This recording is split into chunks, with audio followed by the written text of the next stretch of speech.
नमस्कार, आप देख रहे हैं हमारा खास शो इकोनॉमी टुडे। मैं हूं आंचल गुलाटी गुंबर और शेयर बाजारों की अगर बात की जाए तो बुल की दहाड़ के साथ शेयर बाजार ने जबरदस्त दलाल स्ट्रीट में ओपनिंग दी है।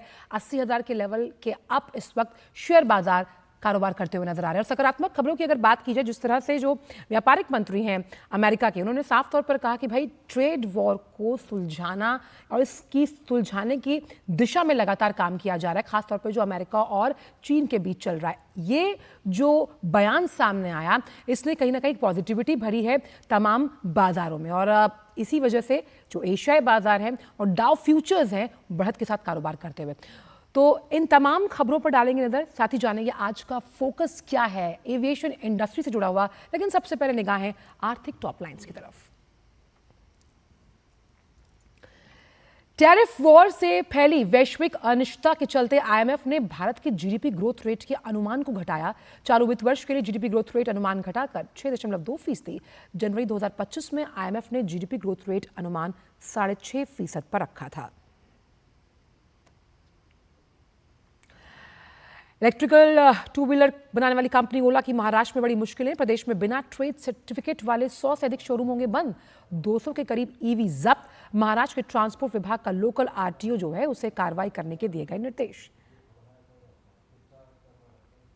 भारतीय मानक ब्यूरो यानी बीआईएस ने अपने साझेदार संस्थानों के 500 छात्रों को वो करवाएगा इंटर्नशिप।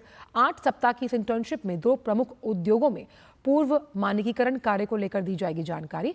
उपभोक्ता मामलों के मंत्रालय ने एक बयान जारी कर इसके बारे में बताया। और वैश्विक अनिश्चितता के बीच भी भारतीय बाजारों की तेजी लगातार जारी। सप्ताह के 30वें कारोबारी दिन बढ़त के साथ शेयर बाजारों ने दी ओपनिंग। कल के कारोबार की अगर बात की जाए तब भी हरे निशान में बंद हुए थे निफ्टी और सेंसेक्स। तो तमाम बड़ी खबरों पर रहेगी हमारी नजर आर्थिक लिहाज से। बात करते हैं सबसे पहले रियल एस्टेट को लेकर। वहां इस सेक्टर में संस्थागत निवेश की अगर बात की जाए तो इस साल जनवरी मार्च में अवधि बढ़कर करीबन 0.81 अरब डॉलर के पार गई है। इसमें सालाना आधार यानी अगर ईयर ऑन ईयर बेसिस पर देखें तो 47% यानी 47% का इजाफा हुआ, जो इस सेक्टर पर अगर हम निवेशकों की बात करें तो बढ़े हुए विश्वास को दिखाता है, जो कि कोविड के बाद कहीं ना कहीं काफी गिर गया था। रियल एस्टेट को सबसे जबरदस्त मार पड़ी थी कोविड के वक्त। और ये जानकारी रियल एस्टेट कंसल्टेंसी फर्म वेस्टियन की जो एक रिपोर्ट है उसमें सामने आई है। रिपोर्ट की माने तो 2025 की पहली तिमाही में रियल एस्टेट सेक्टर में आए निवेश में रेजिडेंशियल 62% की हिस्सेदारी के साथ ये शीर्ष पर है। अगर बीते साल की बात की जाए तो समान अवधि में कुल निवेश में सेगमेंट की हिस्सेदारी 41% थी। रिपोर्ट में कहा गया कि मार्च तिमाही में रेजिडेंशियल में 506 मिलियन डॉलर का निवेश हुआ। इसमें सालाना आधार पर 125% की बढ़त देखने को मिली। जनवरी मार्च अवधि में कमर्शियल एसेट्स में 307 अरब का निवेश हुआ। इसमें सालाना आधार पर 38% की बढ़ोतरी हुई। रिपोर्ट में बताया गया कि ई कॉमर्स सेक्टर के तेजी से बढ़ने और लॉजिस्टिक्स पर फोकस होने के कारण भविष्य में इस निवेश के बढ़ने की उम्मीद है। घरेलू निवेशक भारत के विकास को लेकर विश्वास लगातार बना रहे हैं। 2025 में पहली तिमाही में विदेशी जो निवेशक हैं उनकी भागीदारी में बढ़ोतरी आई और जो फॉरेन इन्वेस्टर्स हैं उनकी हिस्सेदारी 2024 की जो पहली तिमाही थी वो 2% बढ़ी है, जिसको अगर हम कैलकुलेट करें तो ये 43% है। अब दुनिया की प्रमुख अर्थव्यवस्थाओं की तुलना में भारत की जो आर्थिक वृद्धि की तेजी है, इंफ्रास्ट्रक्चर का जो विकास है, इसके प्रमुख कारण माने जा रहे हैं। बात करते हैं आर्टिफिशियल इंटेलिजेंस को लेकर यानी एआई, जो तेजी से देश की नौकरी बाजार को एक नया रूप और आकार दे रही है। और जो एम्प्लॉयर्स हैं उनका एक बड़ा वर्ग 2025 की पहली छमाही में आर्टिफिशियल इंटेलिजेंस संबंधित जो विभिन्न भूमिकाएं हैं उनके लिए फ्रेशर्स की नियुक्ति कर रहा है, उसकी योजना बना रहा है। यानी एआई स्किल्स का जो पूरा सेक्टर है उसमें फ्रेशर्स की मांग जोरों पर है। और टीम लीज की जो रिपोर्ट है, जो करियर परिदृश्य की रिपोर्ट 2025 जारी की गई है, उसमें नया टैलेंट चाहिए, नए ज़माने का टैलेंट चाहिए और पहली ही छमाही में फ्रेशर्स को लेने की योजना है। रिपोर्ट की अगर माने तो 74% से अधिक जो एम्प्लॉयर्स हैं जनवरी जून के दौरान फ्रेशर्स को जो है वो अपॉइंट करते हैं, ऑन बोर्ड लेकर आते हैं। और नौकरी बाजार में यानी कि एम्प्लॉयमेंट की पूरी मार्केट में आर्टिफिशियल इंटेलिजेंस की समझ, एक्यूमेन अगर आपके पास है तो आप एक कुशल पेशेवर के तौर पर इन कंपनीज में काम कर सकते हैं। टीम लीड एडटेक की अगर बात करें तो जो एम्प्लॉयर है वो सिर्फ डिग्री के आधार पर नियुक्ति नहीं कर रहा। ये बहुत इंपॉर्टेंट है, डिग्री नहीं बल्कि आपका जो पेश करने का तरीका है यानी प्रस्तुतिकरण, क्लाउड कंप्यूटिंग में आपका हाथ कितना स्ट्रॉन्ग है और रोबोटिक्स, ये सब के सब वोकेशनल हम मान सकते हैं जॉनर्स हैं, यानी कि आपका कौशल विकास किस तरह से इसमें प्राथमिकता देता है। टीम लीज एडटेक की हालिया रिपोर्ट देश भर के 649 जो तमाम एम्प्लॉयर्स हैं उनके बीच एक सर्वे किया गया, उसके आधार पर इस रिपोर्ट की तैयारी हुई और रिपोर्ट से ये पता चला कि आर्टिफिशियल इंटेलिजेंस के बाद ई कॉमर्स और टेक्नोलॉजी स्टार्टअप में 70% जो कंपनियां हैं वो फ्रेशर्स को काम करने की योजना बना रही है। वैसा होता इसलिए है क्योंकि फ्रेशर जो है वो ट्रेन अगर नहीं है यानी उसे समझ है, उसको ट्रेन करके आप अपने हिसाब से ढाल सकते हैं। और इसी क्षेत्र में 66% इंजीनियरिंग की बात की जाए और बुनियादी ढांचा विकास की बात की जाए तो 62% एम्प्लॉयमेंट है। जो तमाम मेट्रो सिटीज़ हैं, बेंगलुरु की बात कर ले, मुंबई की बात कर ले, चेन्नई की बात कर ले, तो यहाँ पर आर्टिफिशियल इंटेलिजेंस के सेंटर्स जो हैं वो बन गए हैं रोजगार के लिहाज से, क्योंकि यहाँ पर क्लाउड कंप्यूटिंग, रोबोटिक्स इसका बोलबाला है। चलिए दुनिया भर के बाजारों की बात कर लेते हैं, लेकिन सबसे पहले शुरुआत करते हैं गिफ्ट निफ्टी से। गिफ्ट निफ्टी के शुरुआती क्यूज कहाँ इशारा करते हैं? गिफ्ट निफ्टी के शुरुआती क्यूज भले ही 24,321 के लेवल पर है, लेकिन बुल की दहाड़ आप देखिए 80,000 से ऊपर इस वक्त सेंसेक्स कारोबार करता हुआ नजर आ रहा है। यानी एक अच्छा खासा वॉलेटाइल सेशन जो पिछले हफ्ते देखा था उससे रिकवरी मोड में, और रिकवरी भी आप देखिए काफी अच्छी, काफी 506 अंकों की रिकवरी यहां पर हम देख रहे हैं। बात करते हैं निफ्टी की। निफ्टी भी कदम ताल मिलाते हुए यहाँ पर Nifty 140 points up. Top gainers की अगर बात कर ली जाए तो देखिए बिल्कुल चार्ट को 5 ऐसे टॉप गेनर्स लीड कर रहे हैं जो कि आईटी क्षेत्र के ब्लू चिप हैं। आईटी क्षेत्र के ब्लू चिप क्यों? क्योंकि जो बयान अमेरिकी बाजारों से सामने आया कि भाई ट्रेड वॉर को कहीं ना कहीं मिनिमाइज करने की बात है। आप देखिए HCL take Mahindra, Infosys, M&M और लास्ट में टाटा मोटर्स जो कि ऑटो सेक्टर का दिग्गज है, रेट सेंसिटिव सेक्टर्स है। वहीं अगर लूजर्स पैक पर नजर डालें जहां पर मुनाफा वसूली हावी है, आप एक बाइंग कॉल ले सकते हैं। Hindustan Unilever, ITC, HDFC bank, Kotak Mahindra bank, Bajaj finance, ये तमाम सेक्टर्स हैं जहां पर इस वक्त अगर ये ब्लू चिप काउंटर्स हैं, इनके वैल्यूएशंस बहुत स्ट्रांग हैं तो बाय ऑन कॉल का डिप बनता है। हालांकि अभी भी सोना जो है वो अपने उच्चतम स्तर पर करीबन 99,358 यानी कि 1 लाख को छूने से कुछ ही रुपए कम। इक्विटी में निवेश के साथ साथ आप देख रहे हैं कि सेफ हेवन में भी तमाम निवेशक अपना पैसा लगाते हुए।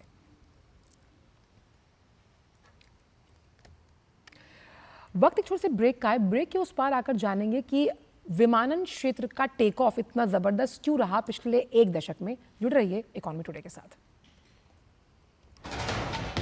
कश्मीर से कन्याकुमारी तक, कच्छ से कामाख्या तक, राज्यों की राजधानियों से प्रदेशों के कोने कोने तक, होगी हर राज्य के हर हिस्से की पूरी खबर। देखिए भारत एट 7 खबर राज्यों की डीडी न्यूज पर।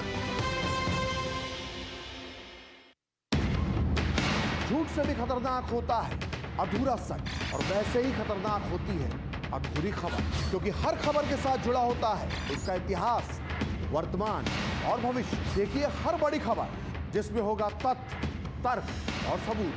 देखिए पूरा सच प्रखर श्रीवास्तव के साथ सोमवार से शुक्रवार शाम 7:30 बजे सिर्फ डीडी न्यूज पर।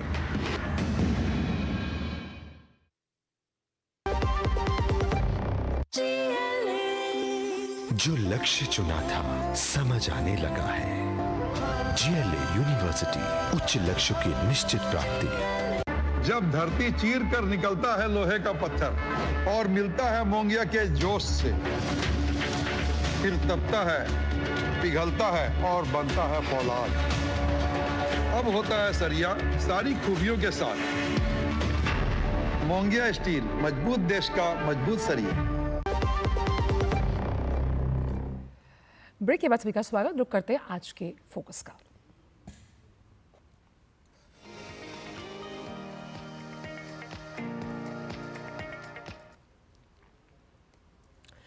तो बात करते हैं भारतीय अर्थव्यवस्था की। इसके प्रमुख जो ड्राइवर्स हैं ग्रोथ के वो क्या हैं, क्योंकि तेजी से लगातार बढ़ रही है अर्थव्यवस्था। उसमें से एक है एविएशन सेक्टर। अब इस सेक्टर में लोग अपनी संस्कृति और समृद्धि को साथ साथ जोड़ते हैं। 4 बिलियन लोगों की अगर बात की जाए तो तेजी से बढ़ते हुए इस सेक्टर में मांग के साथ साथ कैसे विकास एक महत्वपूर्ण प्रेरक शक्ति है। और अगले 5 सालों की अगर बात की जाए तो 50 और हवाई अड्डे विकसित करने के साथ साथ अगले और 10 वर्षों में 120 नए गंतव्य यानी स्थानों को जोड़ने की महत्वाकांक्षी योजना है सरकार की। विमानन क्षेत्र में अग्रणी इसे बनाने के लिए सरकार पूरी तरह से प्रतिबद्ध है। दूरदर्शी नीतियां हैं, विश्व स्तरीय बुनियादी ढांचे और समावेशी सतत विकास के माध्यम से परिवर्तनकारी बदलाव लाए जा रहे हैं। अब इसको समझने की कोशिश करते हैं कि विमानन क्षेत्र में ये जो ओवरनाइट चेंज हुआ ये आसान नहीं था, क्योंकि बहुत बड़े हम कह सकते हैं दबाव के साथ क्षेत्र था। लेकिन 2024 में घरेलू हवाई यातायात को अगर हम देखें तो बढ़कर ये 22 करोड़ 81 लाख के पार पहुंचा। कैसे ज़बरदस्त टेक ऑफ हुआ है एविएशन इंडस्ट्री का, ये हम आपको समझा रहे हैं। 2024 में पहली बार आप समझिए एक दिन में 5 लाख यात्री जो हैं एयर ट्रैफिक की अगर बात की जाए तो उन्होंने एविएशन सेक्टर का इस्तेमाल किया। ये अपने आप में बहुत बड़ा मील का पत्थर है। उड़ान योजना जो कि आम इंसान के लिए शुरू की गई थी 619 मार्गों पर है और 88 हवाई अड्डे जो हैं वहां पर इसका सफलतापूर्वक संचालन किया जा रहा है। उड़ान योजना वो जिसमें आप भी हवाई चप्पल पहनकर सफर कर सकते हैं, ऐसा एरोप्लेन के मामले में पहले कम कहा जाता था। अब संसद ने हाल ही में विमान वस्तुओं के हितों का जो संरक्षण विधेयक है 2025 उसे पारित किया, यानी कि उसके कल पुर्जों से जुड़ा हुआ ये विधेयक था जो किस तरह से किफायत को आगे एक नया रास्ता देगा। 12 ग्रीनफील्ड हवाई अड्डों का संचालन किया जा चुका है जो कि हरित ऊर्जा से कहीं ना कहीं जुड़े हुए हैं, नोटिफाइड हैं। इसके साथ साथ 2024 में अगर हम लास्ट ईयर देखें 102 नए आरसीएस रूट जो कि रीजनल कनेक्टिविटी से जुड़े हुए हैं, जिसमें क्या शामिल किया गया, पूर्वोत्तर के 20 राज्य। अगर आपकी कनेक्टिविटी अच्छी है तो आर्थिक व्यवस्था को गति मिलना तय है। उड़ान यात्री कैफ़े जो हैं वो हवाई अड्डों पर किफ़ायती भोजन, क्योंकि आप एयरपोर्ट्स पर अगर खाना खाएंगे तो आपकी जेब को ज़्यादा पैसे भरने पड़ते हैं। ऐसे में उड़ान यात्री कैफ़े ने आपकी ये शिकायत भी दूर की है। भारत की अगर बात करें तो वैश्विक विमानन बाजार के तौर पर भारत उभरा है और तीसरा सबसे बड़ा मार्केट है एविएशन सेक्टर में, और हवाई यात्रियों की कुल संख्या सालाना 350 मिलियन से ज़्यादा। ये बताता है कि लगातार कैसे लोग इस सेक्टर को पॉजिटिविटी के साथ देखते हैं। अब डिजी यात्रा तो आप समझ ही सकते हैं कि निर्बाध यात्रा के लिए जो डिजी यात्रा लॉन्च की गई थी उसका विस्तारीकरण किया गया। अब डिजी यात्रा के जरिए सफ़र करना और आसान। 80 हवाई अड्डे जो हैं वो अब तक 100% हरित ऊर्जा पर काम कर रहे हैं, यानी कि वहाँ पर अगर ग्रीन रेवोल्यूशन के लिहाज से लाइटिंग की व्यवस्था है तो वो हरित ऊर्जा पर काम करते हैं। आप छात्रों के लिए विमानन में करियर मार्गदर्शन कार्यक्रम, यानी अगर आप एविएशन इंडस्ट्री में कुछ करना चाहते हैं, बनना चाहते हैं, आपके पास वो प्रतिभा है, उसको निखारने के लिए ये कार्यक्रम शुरू किया गया है। अब उड़ान की प्रशिक्षण संगठनों यानी एफटीओस की संख्या बढ़ाने पर जोर। प्रशिक्षण संगठनों की जरूरत क्यों है? ताकि ट्रेंड पायलट्स आपको मिले, वो ट्रेंड पायलट्स जो इस सेक्टर को एक अलग लेवल पर टेक ऑफ करवा सके। लिंग समावेशन बहुत इंपॉर्टेंट है, क्योंकि लिंग अनुपात अगर देखा जाए इस सेक्टर में, अगर किसी सेक्टर में थोड़ा बहुत कम है, लेकिन महिला पायलट्स के लिहाज से 13 से 18%, यानी कि विश्व में अगर हम तमाम अलग अलग देशों के सेक्टर को कंपेयर करें एविएशन, तो सबसे ज़्यादा महिलाओं का अपॉइंटमेंट एज पायलट्स भारत ने किया है। तो विमानन क्षेत्र की एक कनेक्टिविटी जो अगर हम कहें ज़मीन से शुरू हुई थी, उससे फर्श से अर्श पर 1 दशक में पहुंचाया गया है। और इसी खबर पर ज़्यादा जानकारी के साथ, क्योंकि ये रिपोर्ट जो सामने आई है इस पर बात करने के लिए तापस भट्टाचार्य हमारे साथ जुड़ गए। तापस, हमने कभी सुना था कि अगर प्लेन में बैठना है तो उसके लिए बहुत ज़्यादा अमाउंट खर्च करना पड़ता था अपनी जेब से, लेकिन विमानन क्षेत्र की ये युगांतकारी क्रांति इस बात का सबूत है कि किस तरह से एयर ट्रैफिक जो है वो बढ़ा है, साथ ही साथ लोग जो हैं अब एयरवेज को इस्तेमाल करना बेहतर ऑप्शन समझते हैं कहीं पहुंचने के लिए।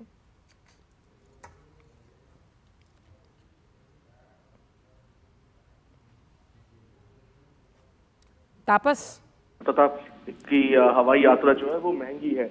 अब वो हवाई यात्रा महंगी नहीं रह गई, अब वो बहुत ज्यादा अफोर्डेबल हो चुकी है। खासतौर से कुछ जो रूट्स हैं वहां पे अगर देखें आप, अब इनफैक्ट बहुत से सेल्स भी आते हैं, बहुत सारे ऑफर्स भी आते हैं, उसमें देखें तो कुछ ऐसे रूट्स हैं वहां पे 1500 से 2000 तक भी जो रूट है वो आ जाते हैं। दूसरे आपने बात की कि नए हवाई अड्डों की और नए हवाई यानों की। मैं ये बताना चाहूंगा कि पिछले कुछ सालों से, खासतौर से अगर मैं 2014 के बाद की बात करूं, 2014 में प्रधानमंत्री ने एक कहा था कि एक विजन दिखाया था कि क्या एक हवाई चप्पल पहनने वाला आदमी भी हवाई यात्रा कर सकता है कि नहीं, उस तरीके से हमें काम करना चाहिए। और ये उसका ही एक जीता जागता नतीजा है कि आप देख सकते हैं कि भारी पैमाने पे जो मिडिल क्लास है वो भी हवाई यात्रा कर रहा है। ऑपरेशनलाइज जो हवाई यात्रा हवाई रूट्स है वो बड़े हैं। आपने बहुत सही कहा कि जो एक जमाने में जो फ्लाइट्स होती थी वो में बहुत ज्यादा बढ़ोतरी हुई, इंटरनेशनल ट्रैफिक बढ़ा है। इनफैक्ट मैं ये कहूंगा कि सबसे अहम चीज जो है वो है कि किस तरीके से ग्रीनफील्ड एयरपोर्ट्स, नए टीयर 2 टीयर 3 सिटीज में नए एयरपोर्ट्स जिस तरीके से आए हैं। हम सब जानते हैं कि देखिए दिल्ली, मुंबई, पुणे, अहमदाबाद या फिर बैंगलोर, ये सब जो जगह हैं वो पहले से ही एयरपोर्ट्स हैं। देखिए इन एयरपोर्ट्स में जिस तरीके से सस्टेनेबिलिटी के ऊपर तवज्जो दी गई, और उसके बाद जो टीयर 2 टीयर 3 सिटीज है वहां पे जिस तरीके से एक जो नए एयरपोर्ट्स बन रहे हैं उनमें उनको ग्रीन एयरपोर्ट बनाने की दिशा में काम किया गया। अब जैसे मैं कहना चाहूंगा, अभी इस वक्त करीब 80 ऐसे एयरपोर्ट्स हैं जो ऑपरेशनलाइज है, जहां पे 100% ग्रीन एनर्जी है, यानी कि जो उसका पूरा इलेक्ट्रिसिटी जनरेशन और उसका जो पूरा का पूरा तकनीक है वो ऐसा किया गया है कि जो उसका वेस्टेज है वो ऑलमोस्ट मिनिमल है।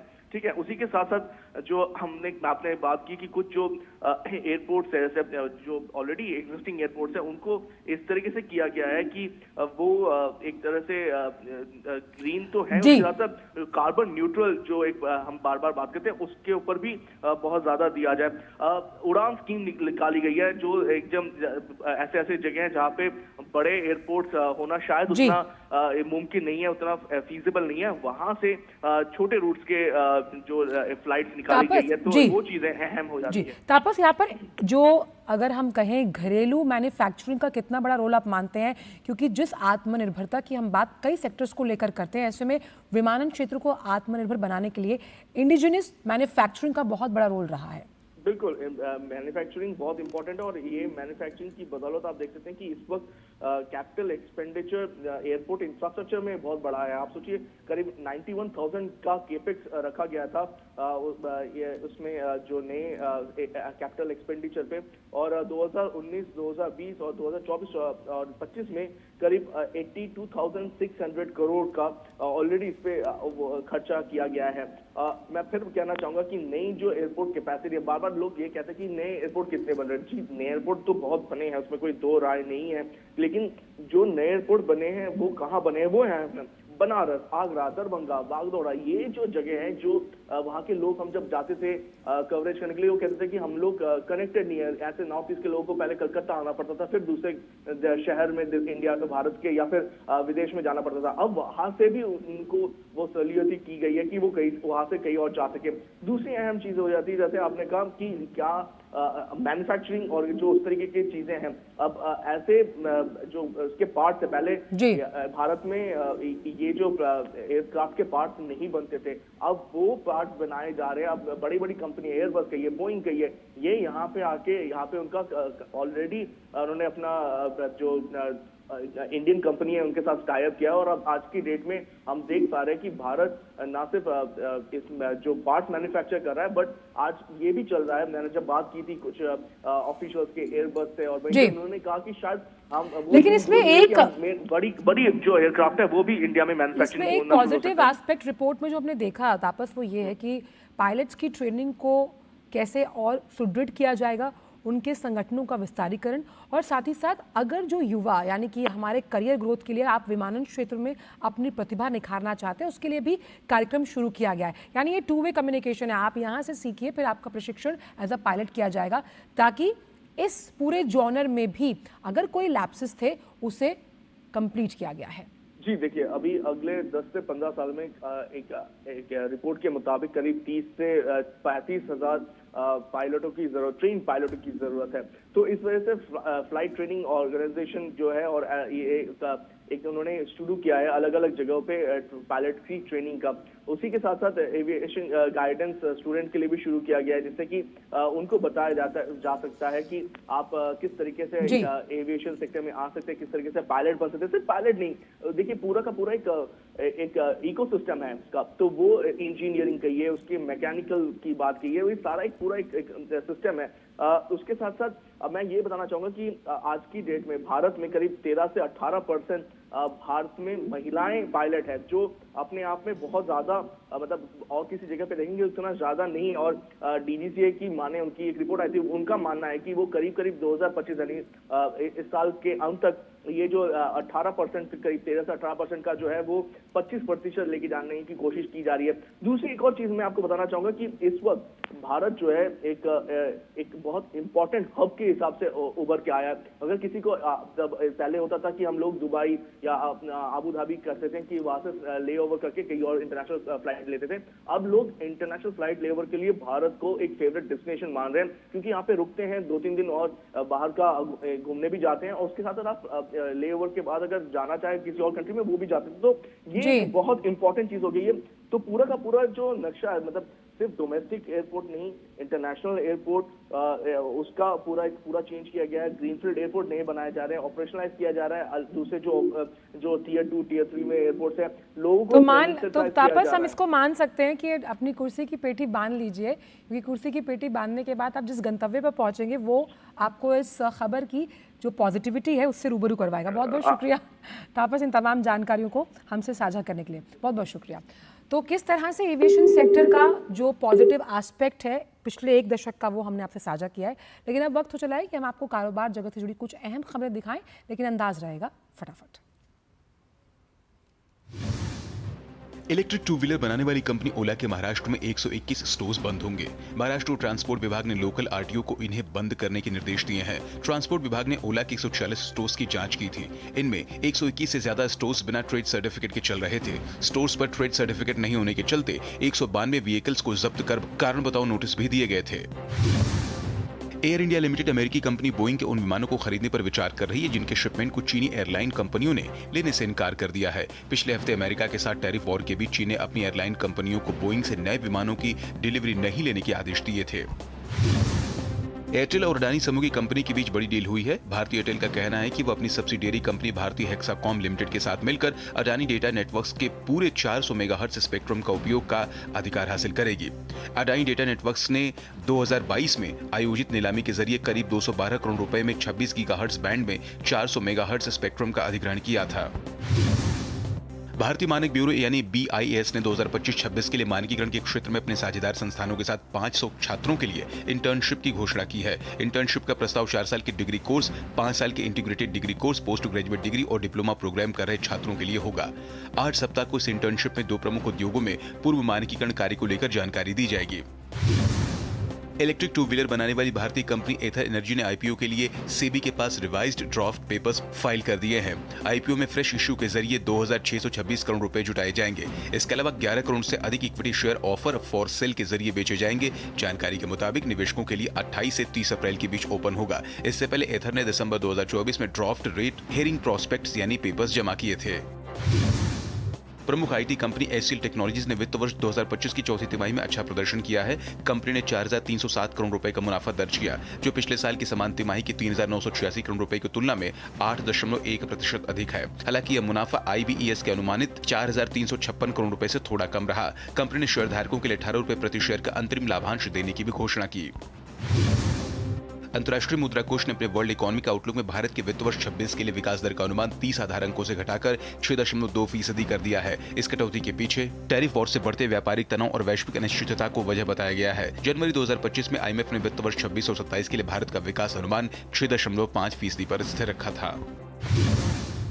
एरिक्सन एंटीना सिस्टम भारतीय बाजार के लिए अपने पैसिव एंटीना के पूरे उत्पादन का जून तक स्थानीयकरण करने की योजना बना रही है। दूरसंचार उपकरण विनिर्माता ने जानकारी दी। यह काम वीवीडियन टेक्नोलॉजीज के सहयोग से किया जाएगा। स्टॉकहोम की कंपनी ने कहा कि घरेलू जरूरतों को पूरा करने के अलावा भारत में विनिर्मित एंटीना का बड़ी संख्या में निर्यात भी किया जाएगा। देश में हाइड्रोजन फ्यूल सेल वाले वाहनों के बड़े स्तर पर इस्तेमाल की व्यवहारिकता तलाशने के लिए Hyundai मोटर इंडिया ने इंडियन ऑयल कॉर्पोरेशन के साथ समझौता किया है। इसके तहत भारतीय सड़कों पर परीक्षण करने के लिए दक्षिण कोरिया की कार विनिर्माता कंपनी ने इंडियन ऑयल को एक Hyundai नेक्सो सौंपी है, जो हाइड्रोजन फ्यूल सेल वाला इलेक्ट्रिक वाहन है। और फिलहाल इकोनॉमी टुडे में इतना ही। आगे आप देख सकते हैं न्यूज़ 18 मेरी सहयोगी श्रेया के साथ। दीजिए इजाजत, नमस्कार।